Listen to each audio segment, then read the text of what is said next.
జనజీవన వైవిధ్యాన్ని ప్రతి ఒక్కరూ కాపాడాలని డాక్టర్ శివార్చక విజయ్ కుమార్ పిలుపునిచ్చారు. ఈ మేరకు నిర్వహించిన 100 రోజుల్లో 1000 కిలోమీటర్ల పాదయాత్ర నాగర్ కర్నూలు జిల్లా ఉండవల్లికి చేరుకుంది.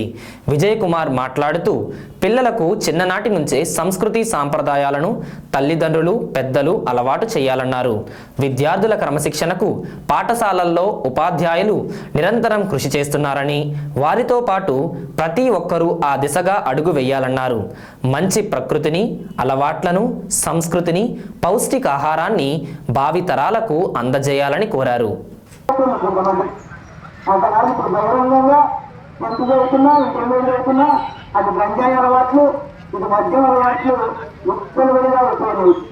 ఎవరు కంట్రోల్ చేసుకోవట్లేదు.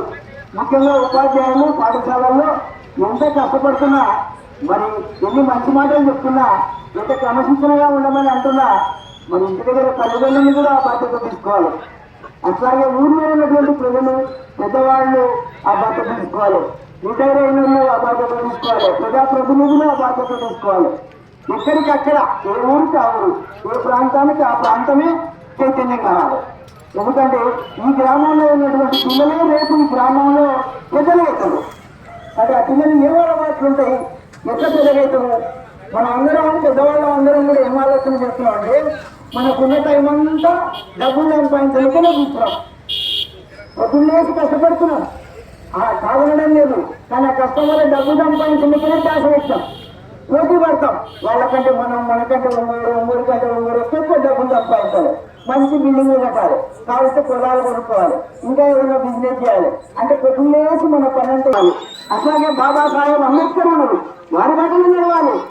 మహామోహన్ ఎంతమందో ఉన్నారు, వారి బాటల్లో మనం నడవాలి.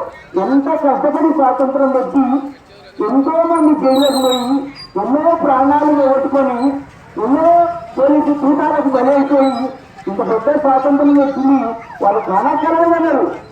వచ్చే సంవత్సరాల్లో స్వేచ్ఛగా ఉంటారు, ప్రజలంతా స్వతంత్రంగా ఉంటారు, చాలా మంచిగా ఉంటారు, అభివృద్ధి చెందుతారు.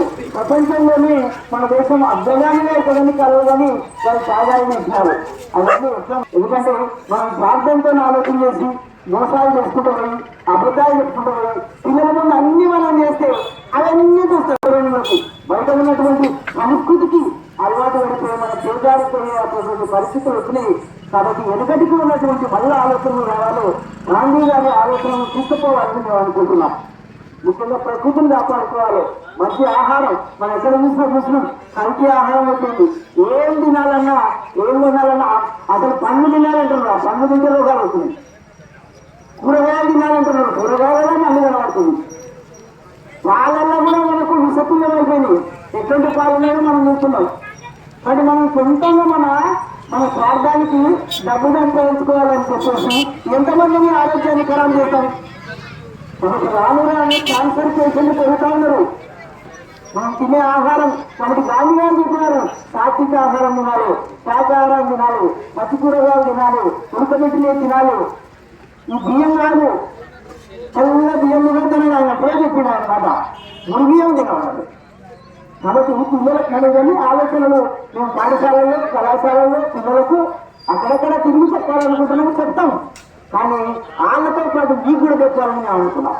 ఎందుకంటే ఇట్లాంటి పాదయాత్రతో ఏం చేసలేదు, ఊరిలో తిరుగుతూ పబ్లిక్ చెప్పుకుంటా పోవడం ఇవాళ కాకపోతే మన దేవుని గారు అన్నట్లు ముందు ముందన్నా మారిపోతుంది, మెల్లమెల్లగా మారిపోతుంది. ఎక్కువనానేం రాదు, కానీ ఆలోచన అనేది మొదలు ఉంటారు.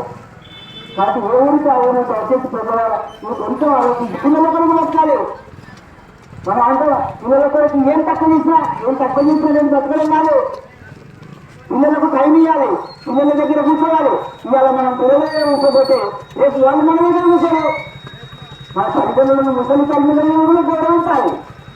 వాళ్ళు ఎంత కష్టపడి పెంచి పెద్ద చేశారు. కానీ మీరు మీ తల్లిదండ్రులతో ఎట్లుంటారో చూస్తారు.